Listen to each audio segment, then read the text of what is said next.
So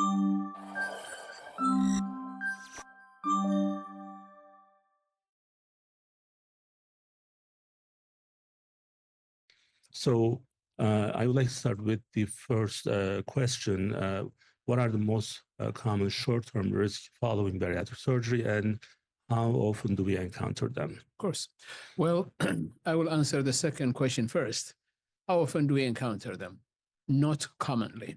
Okay, complications can happen like in any surgery, of course, but with bariatric surgery, the way it is currently set up, particularly in centers like ours that are accredited centers of excellence, the quality and safety of bariatric surgery is extremely high.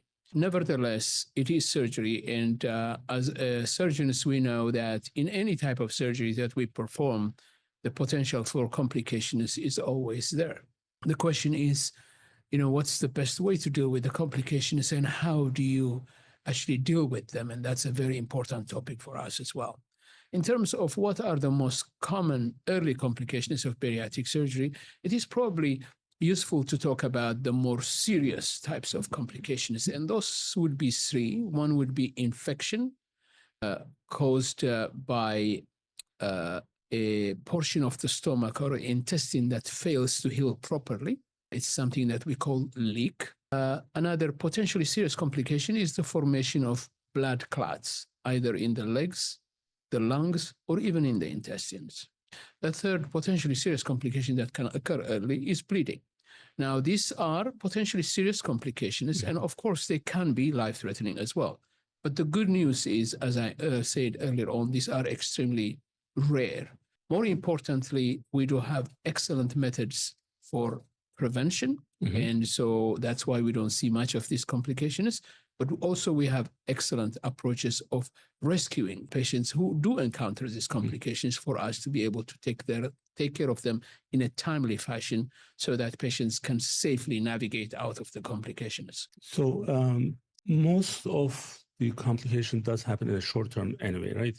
So that we understand that. Yes. So yes. We know this right away. Yes. In many cases. Yeah. So, and then second kind of like a short term, the next level short term is within 30 days. And then after that, usually we don't see anything. At least I don't hear much from what we are doing. Right. And that's kind of true for probably other programs as well. Yes, absolutely. So just looking at these three potential complications that can happen either with the gastric sleeve, the gastric bypass mainly, but they can obviously happen with the lap band and of course with revision surgery as well. So just to give you an idea of the time frame, right? So of the three potential complications, the infection due to leaks, the blood clots, and the bleeding, the one that can happen most at the earliest time would actually be bleeding. Bleeding can be seen, in fact, it is usually seen within hours of surgery. That's why, as you know, in our surgery center, the most intensive monitoring time is actually the early hours after surgery by having the patients being on a monitor where we're looking at their heart rate, we're looking at their blood pressure, we're looking at their oxygenation very, very frequently. Okay, like all the other complications, the best way to deal with this complication is to prevent it in the first place, right? And that's where we focus on prevention of all the factors that could increase the potential for bleeding, whether it is the timing and administration of blood thinning medication, for instance. All our patients get a blood thinning medication.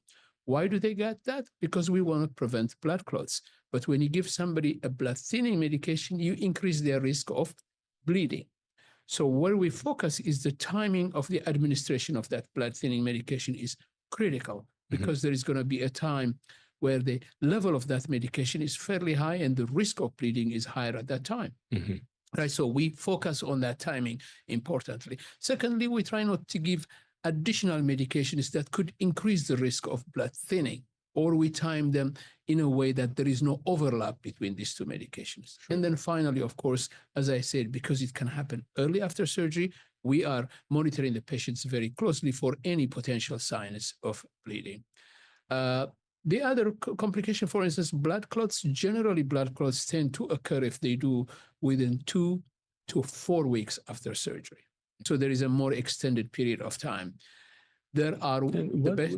Is that because of the patient compliance with the medication? Is that kind of the issue? Well, it is a number of factors. So blood clots generally can occur after any type of surgery, which means that surgery by itself, the administration of anesthesia and performance of surgery, particularly certain types of surgery, puts the patient at a higher risk for blood clots.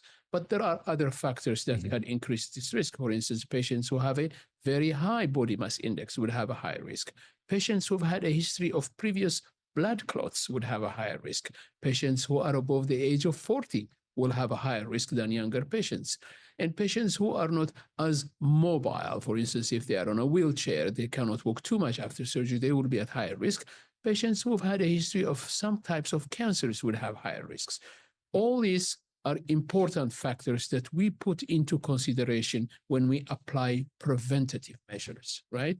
And as you know, the preventative measures, the most important for us is to get the patient up and walking early after surgery and for them to continue to do so during their recovery.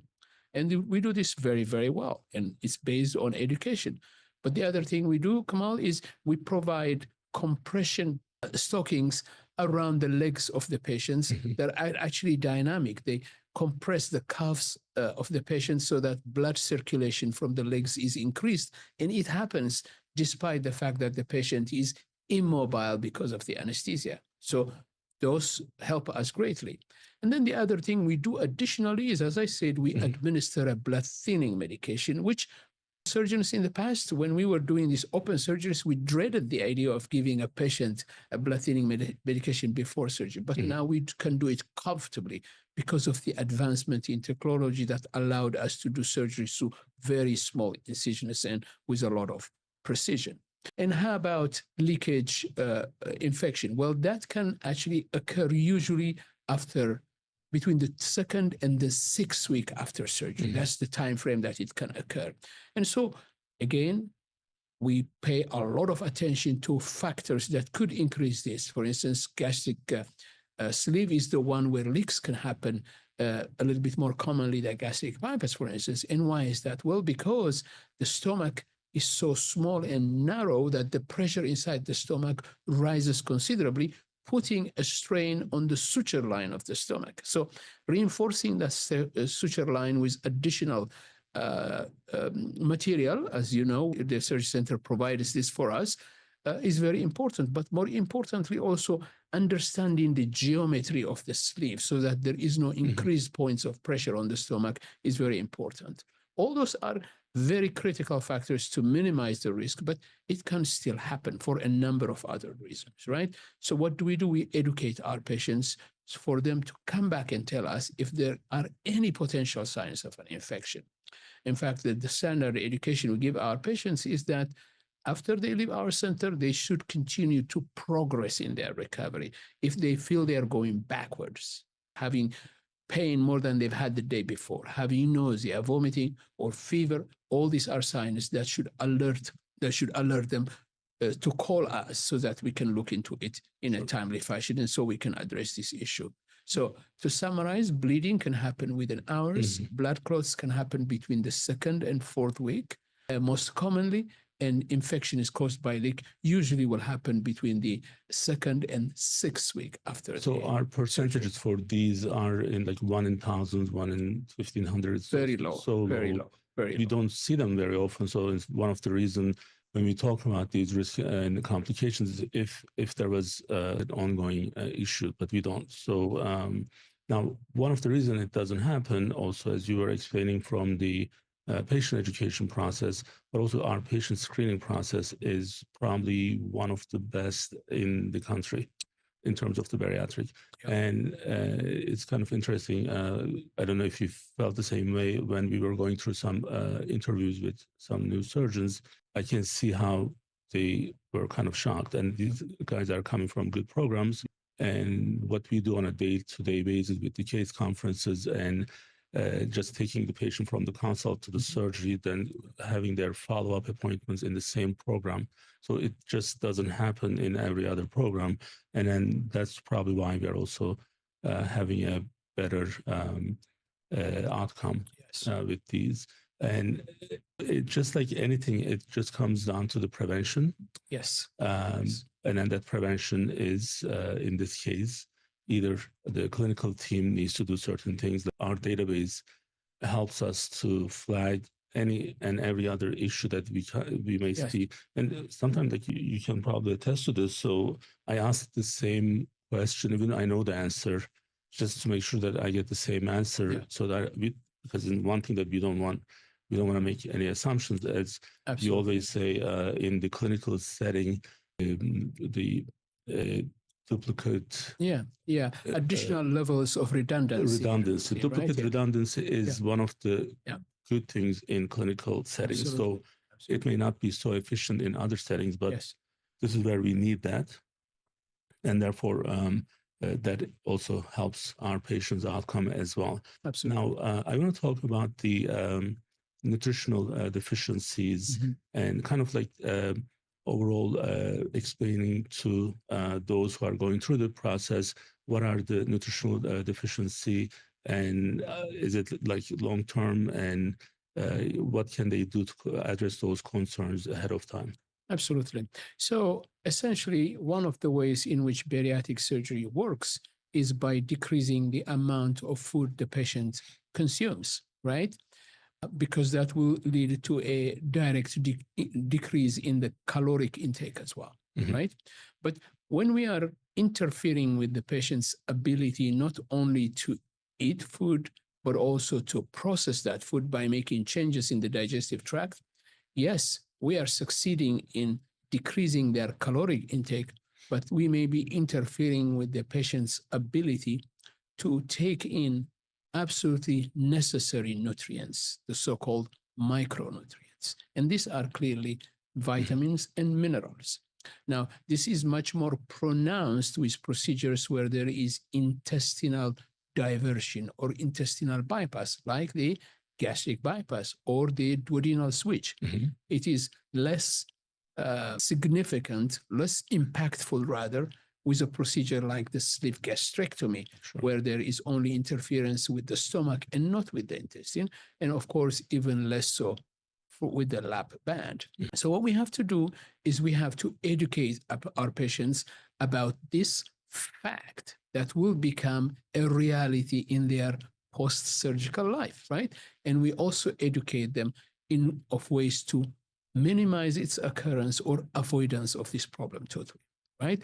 And this is based on getting them to do two things. One is to make sure that they have multivitamins and minerals appropriately on top of what they're eating. So all our patients will have multivitamins, but some patients may even need additional specific vitamins, like for instance, vitamin B12 or folate or vitamin D, particularly patients who've had intestinal bypass surgery. The second thing we want them to understand is that they need to follow up with us or their primary care with respect to checking for these deficiencies, which means they have to have blood tests done periodically. It doesn't have to be every month, but in the long term, they should have blood tests done at least once a year, if not twice a year, and then address deficiencies that are reported on that blood work. And this commonly will show, for instance, vitamin D deficiency. Sometimes we will see B12 deficiency. Sometimes we will see B1 deficiency. I saw a patient today who had a vitamin A deficiency. So all these need to be recognized and addressed, and they can be prevented as well by having the patients become compliant with the intake of vitamins and micronutrients as they have been taught by our nutritionists, right? Another important factor, of course, is to understand also that if they focus on foods that are rich on these micronutrients, then there is going to be less likelihood of deficiency. Right. If they're going to focus, for instance, on processed food, on so-called junk food, or food that has a long shelf life, for instance, as opposed to freshly gathered food, then they are going to be at risk of deficiency. So these are the things we do. But also the other important thing to understand is we're not just worried about seeing the deficiency in the blood work, right? The deficiency in the blood work is obviously information, but what is the consequence of that deficiency? Well, if that deficiency is not addressed, the consequences could be even severe.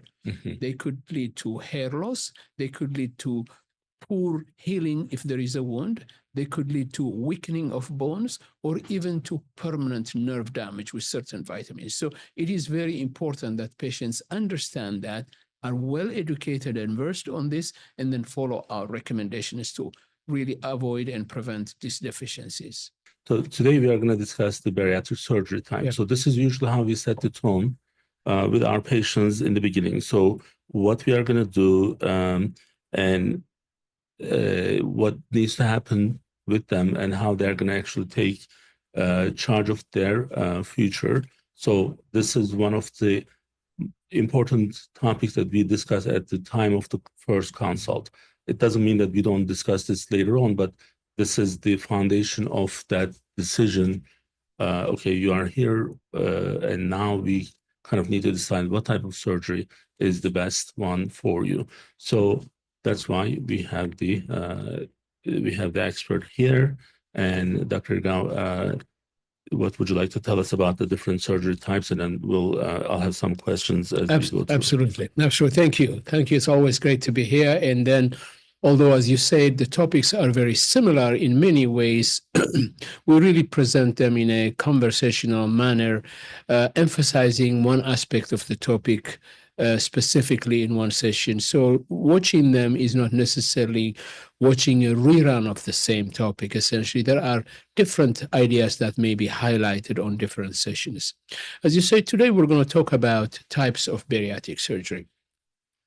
And clearly, it's probably better to first talk about what bariatric surgery is, right? Bariatric surgery really is a surgical intervention which is aimed at making some change in the digestive tract so that we are able to influence hunger level, fullness level, and to some extent, the metabolism that is involved in energy processing in our body. And it's important to emphasize this because people have different ideas about bariatric surgery. Very often, it's not uncommon for me, for instance, to tell people I do bariatric surgery, and the first thing that comes to their mind is I take patients to the operating room and I remove all the fat that is visible in them, right? And or they think about something like liposuction. It's not uncommon for me to ask patients whether they've had any type of weight loss procedure, and they say, yes, I've had liposuction. Well, liposuction is a procedure where fat is essentially removed by the body, but it's not a bariatric procedure. It's more of a cosmetic procedure because really it has very little impact on the metabolism of the person. On the other hand, bariatric surgery is way more impactful in terms of what it does to our physiology. And it's useful to look at the bariatric procedures in terms of the ones where there is a change in the size of the stomach only, or procedures where there is also rerouting of the intestine. And that's a critical difference. Really, there are two main types of bariatric surgeries that are commonly undertaken in the United States or even in the world right now, right? And that is the gastric sleeve or the gastric bypass. Also, there is another version of the gastric bypass known as the duodenal switch as well, which is done less commonly.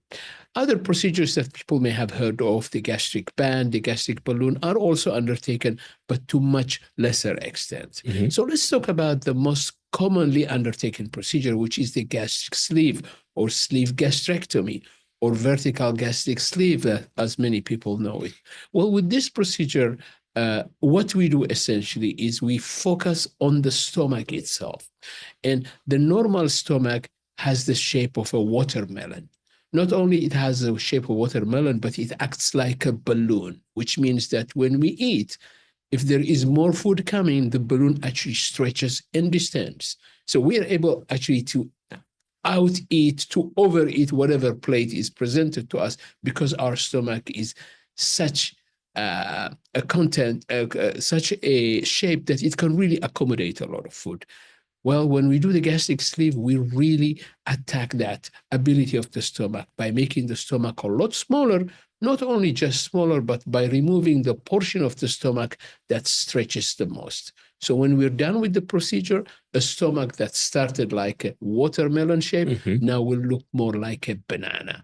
That is the essence of the gastric sleeve. Now, at the time of the consult, in order to decide which one is the most suitable procedure, how do we actually make that decision? Patient may come to us with some made up decisions, but that may not be the best for them. But what's that process? How do you decide which surgery is the right one?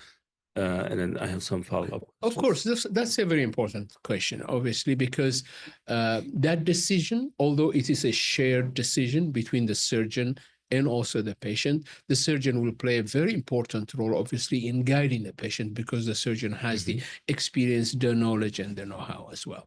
I can tell you that for the vast majority of patients, any of those procedures will be fine in principle. In fact, when patients tell me what is the worst procedure I can have, I tell them the worst option would be to do nothing. And let obesity run wild, obviously. So any of those interventions are fine. But clearly, some interventions are much better applicable to an individual than others. In general, it is no surprise that the vast majority of patients nowadays in the United States or even in the world choose to have the gastric sleeve or the sleeve gastrectomy. And the sleeve gastrectomy is appealing and applicable to the vast majority of patients because of its intuitive simplicity, right? The stomach is big, the stomach is distensible. Let's make it smaller so we can eat less food. We have less hunger, but also there are other metabolic benefits of the procedure. And it is a procedure that has a proven track record, not only in its results, but also in its safety. We talk about how the gastric sleeve, Kemal, now is as safe as very commonly undertaken surgical procedures like the gallbladder surgery or hysterectomy or even appendectomy to some extent. So the vast majority of patients who are looking for a robust weight loss, we're talking about patients wanting to lose 60 pounds, 80 pounds, 100 pounds, 150 pounds, the gastric sleeve will do with that safety track, but also with the fact that the gastric sleeve does not require rerouting of the intestine. Rerouting of the intestine, which is a process that is done when we do the gastric bypass, introduces issues and problems for the future that the gastric sleeve doesn't have.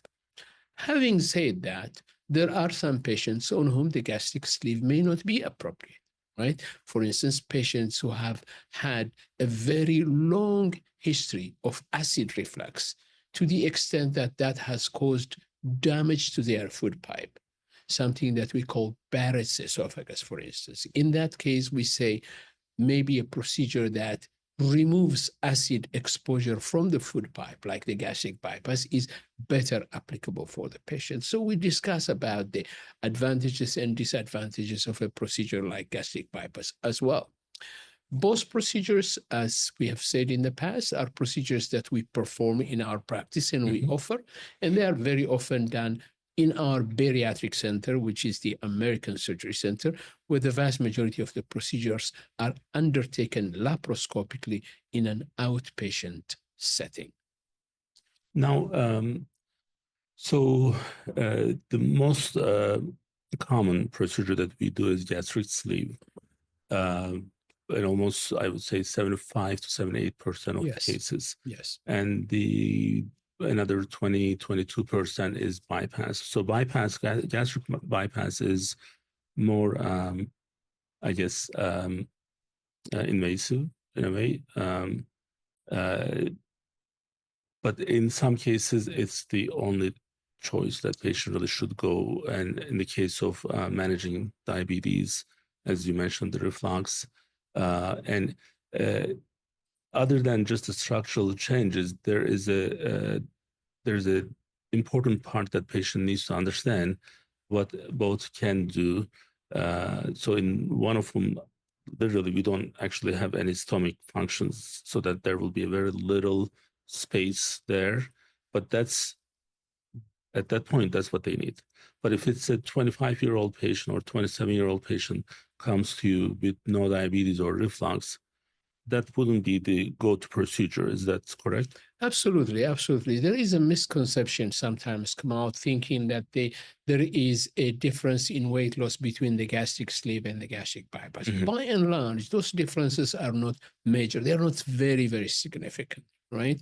So I think it is important for patients to understand that. Another misconception that I come across very often is patients saying, well, if I have the bypass, I will never regain weight. If I have the sleeve, I could regain weight. Well, that is actually not necessarily correct. In fact, patients can regain weight with any bariatric procedure.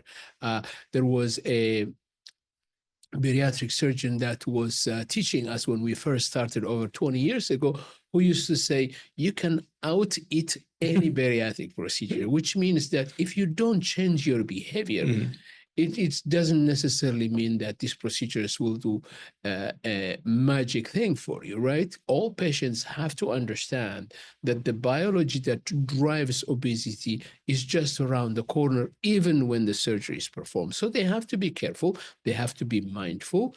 So we're not saying diet and exercise have failed. Let's replace them with surgery. We're saying diet and exercise are not powerful enough by themselves. We're going to add a powerful tool to them, which is surgery. So we want you to exercise. We want you to focus on your diet still. And the surgery will be an extremely powerful tool that will allow you to lose the weight. Well, obviously, the other important thing is if someone is able to make the necessary changes, necessary adjustments, so then they have the surgery, then that's it. So then they don't have to be on, not only they don't have to be on any medication, but if they're on medication for hypertension, diabetes, and other comorbidity-related, obesity comorbidity-related diseases, then they can be actually off medication, including sleep apnea and other conditions. Absolutely. On that point, actually, I would like to emphasize one fact. Yes, there are, in terms of weight loss, there may not be major differences, but there are other important differences between the gastric sleeve and the gastric bypass, right? For instance, it's, as you mentioned yourself, the gastric bypass is much more powerful in really taking care of heartburn or acid reflux when it's compared with the sleeve.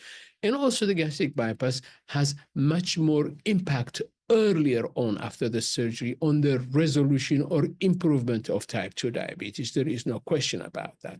Can you elaborate the reflux a little bit? So like when you say reflux, first thing that, like, I'm not speaking from my position standpoint, but if I was the average Joe, the reflux is like if I'm burping.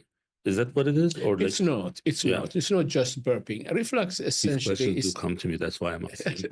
That's right. Reflux essentially is the result of acid refluxing back into the food pipe. So if we look at the actual inside of our digestive tract, we look at the food pipe first, which is a tube that connects our mouth to the stomach. And then there is the stomach. Now, if you look at the contents of these two structures, you will see that the stomach can withstand very, very high levels of acidity. In fact, acid is produced by our stomach to help in digestion, whereas the food pipe does not have any acid, and its lining is not made to really withstand acid. So if acid comes back from the stomach into the food pipe, it actually damages the food pipe. And we feel that. We feel that acid coming back in our food pipe because we don't have a food pipe that is really made up to withstand acid. There are mechanisms that protect the food pipe from the acid coming from the stomach, but those mechanisms, sometimes they can fail, and that's what we have acid reflux, essentially. So, but what's the cause of that, though? Like, why is the acid coming out and it's not staying in the stomach? So, essentially, there is a valve-type mechanism that protects the contents of the stomach from coming back up into the food pipe, right? Those mechanisms are not just like a single valve, but there are the anatomic position of the stomach itself, the opening within the diaphragm, the muscle that divides our chest from the abdomen, has a very important sling-like structure that really constricts the food pipe and prevents things from going back up. But those things can fail for a number of reasons. Interestingly, one of those reasons is actually gaining weight and having increased the intra-abdominal pressure, gaining weight and leading to laxity of those valve type of mechanism. Pregnancy in women can do that. In fact, many women who don't have any reflux normally will experience reflux during pregnancy. So that can happen as well. But that can also be exacerbated by diet. It can be exacerbated by excessive alcohol intake and also smoking. All things that should also be addressed when somebody is having reflux problems. Now, it is important to understand that there are different degrees of reflux symptoms. There are some people, for instance, who will tell you, I have reflux if I eat something, acid type of stuff. Yeah, absolutely. That picture is actually very, very good in showing what we're talking about. Right. So there are some people who say, for instance, they have reflux every night and they have to take medication. So we have to really understand these degrees before saying, yes, surgery should be undertaken that will address the reflux issue as well. One thing that is also important for people to understand is that if they have mild or reflux that has not been there for a long period of time, having the sleeve gastrectomy and losing weight may by itself address the reflux issue. So just having some symptoms of reflux doesn't necessarily equate from, to going to gastric bypass.